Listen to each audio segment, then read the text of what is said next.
रूप है। हम यहाँ पर बैठे हैं, पाठ कर रहे हैं, पूजा कर रहे हैं। मैं बड़ा बड़भागी हूँ कि मेरे को ऐसी संगत मिली है कि वो मेरी बातें सुनती भी है। चाहे मेरे को पता है वो उस पर अमल नहीं करते, लेकिन मजबूरन सुनती है, लेकिन सुनती है। हमारे संदीप जी यहाँ पर वीडियो बनाते हैं, हम उसको लोड करके बाद में करते हैं, ठीक है। तो कोई बात नहीं, कोई चीज़ ऐसी भी होगी इसमें काट सकते हैं। लेकिन मुझे बहुत ज़्यादा शर्म आई, हम दोनों मियाँ बीवी को इतना ज़्यादा गुस्सा भी चढ़ा कि हम इतनी बड़ी शक्तिपीठ पर बैठे हुए थे, माँ चामुंडा देवी के, वहाँ सत्संग हो रहा था, कीर्तन हो रहा था, आरती हो रही थी, और लोग इतने घटिया लोग वहाँ पर पहुंचे हुए थे कि वो किया जा रहा है हमारे द्वारा जो हम सत्संग कर रहे हैं, उन सब में जितनी भी शक्ति है वो हमें मात्र हमें ना मिले, बल्कि सभी को मिले। यहाँ जब हम पाठ करते हैं तो जितने यहाँ पर अड़ोस पड़ोस में जितने भी घर है, यहाँ पर जितने भी लोग आते जाते हैं, जब ये पाठ सुनते हैं तो उनको भी इसका फल मिलता है। उनके भी घर में जो दुख है, दरिद्रता है, या कोई भी बड़ी से बड़ा रोग है, दोष है, वो माँ भगवती उसको भी कम कर देती है सुनने मात्र। और कभी ऐसा भी होता है कि हम जब अपने पूरे मन से हम किसी को भी कोई भी बात कह देते हैं, चाहे हम साधक हैं, चाहे पूजा पाठ करने वाले हैं, चाहे नहीं है। आपने देखा होगा कई बार कि कई मोहल्ले में या गांव में जब हमारे किसी अड़ोस पड़ोस में कोई ऐसा व्यक्ति होता है, उसके मुंह पे जो बात आती है वो सच हो जाती है। तो लोग कहते हैं इसके मुख पे, इसकी जुबान पे माँ सरस्वती का वास है, ठीक है। तो कुछ लोग तो स्पेशल उससे जाकर आशीर्वाद प्राप्त करने जाते हैं कि हमें कोई आशीर्वाद देंगे, और कुछ लोग उससे नज़र बिता के भागने शुरू होते हैं। क्योंकि ऐसा जो व्यक्ति होता है ना, वो मुंह पे सभी कुछ कहने वाला होता है। जब मुंह पे कहने वाला होता है तो उसके मन में क्या चलेगा, क्या वो कहेगा, ये किसी को नहीं पता। इसलिए जो पहले ही पाप से ग्रस्त लोग होते हैं, वो कोशिश करते हैं, ऐसे मैं पुरुष नहीं कहूँगा, महापुरुष से कहूँगा कि ऐसे महापुरुष से वो भागते हैं। लेकिन खोजते कहाँ हैं? जहाँ तक कुछ भी नहीं मिलेगा वहाँ पर खोजने जाते हैं।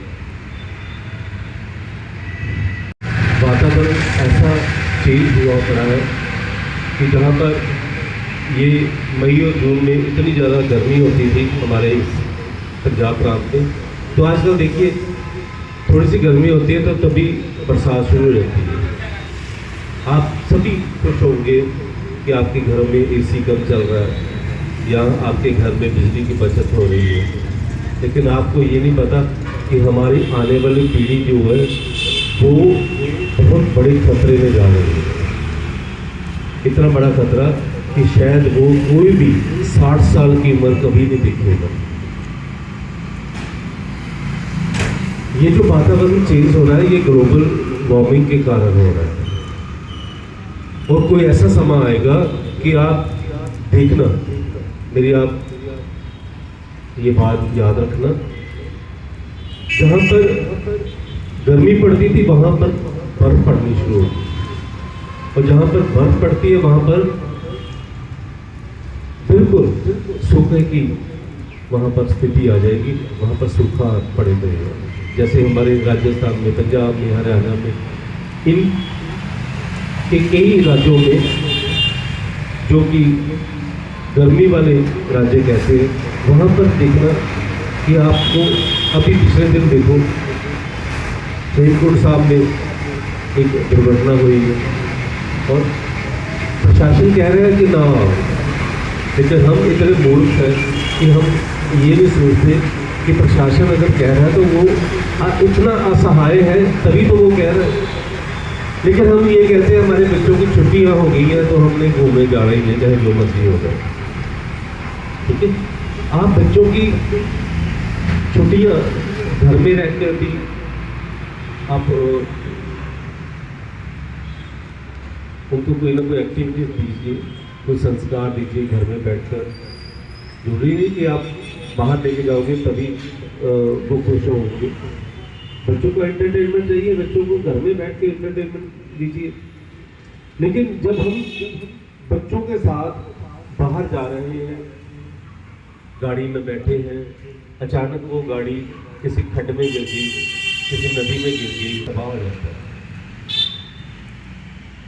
माता भी कभी किसी के घर में ऐसी स्थिति ना लेके आए, लेकिन जिस स्थिति आज आती है, अखबारों में पढ़ते हो आप, न्यूज चैनल में पढ़ते हो, फिर भी मैं ये सिर्फ इसलिए कि हमने जीवन में जो काम करना है ना, कहीं पे भी जाना है तो वहां पर अपना समय लेके जाना है।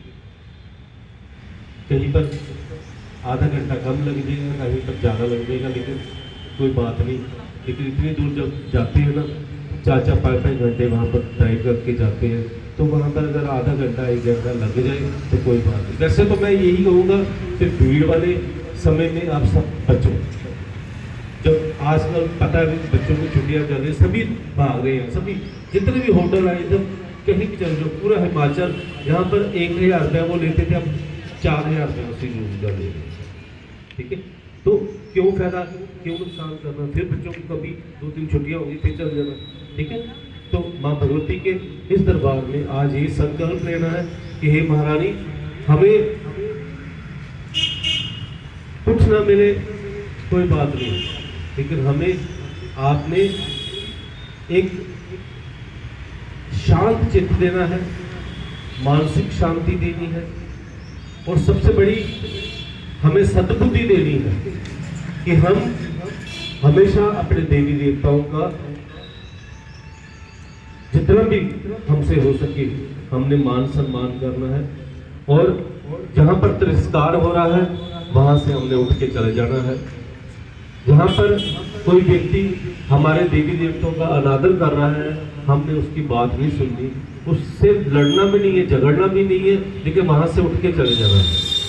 क्योंकि सब कुछ यहीं पर रह जाना है, वो साथ में जाना है, तो कर्म जाना है, पुण्य जाना है, अपने इस देवता का जो जाप है, पाठ है, सत्संग है, वही जाना है। इसलिए सभी ने जयकारा बोलकर आज का जो महायज्ञ है वो शुरू करना है।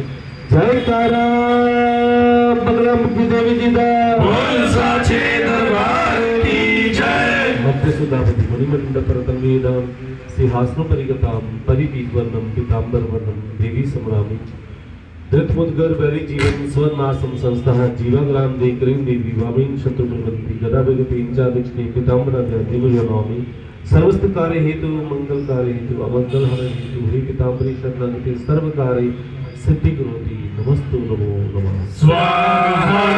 ओम ह्रीं बगलामुखी सर्व दुष्टानं वाचं मुखं पदं स्तंभे जीवा किलय बुद्धि विनाशे हरिं ओम स्वाहा।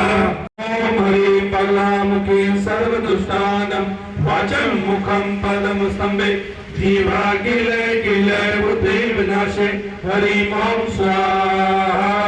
ओम ह्रीं बगलामुखी सर्व दुष्टानं वाचं मुखं पदं स्तंभे जीवा किलय बुद्धि विनाशे हरिं ओम स्वाहा।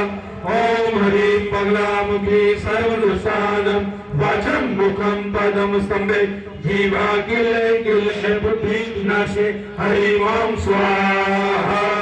ओम ह्रीं बगलामुखी सर्व दुष्टानं वाचं मुखं पदं स्तंभे जीवा किलय बुद्धि विनाशे हरिं ओम स्वाहा। ओम ह्रीं बगलामुखी सर्व दुष्टानं वाचं मुखं पदं स्तंभे जीवा किलय बुद्धि विनाशे हरिं ओम स्वाहा।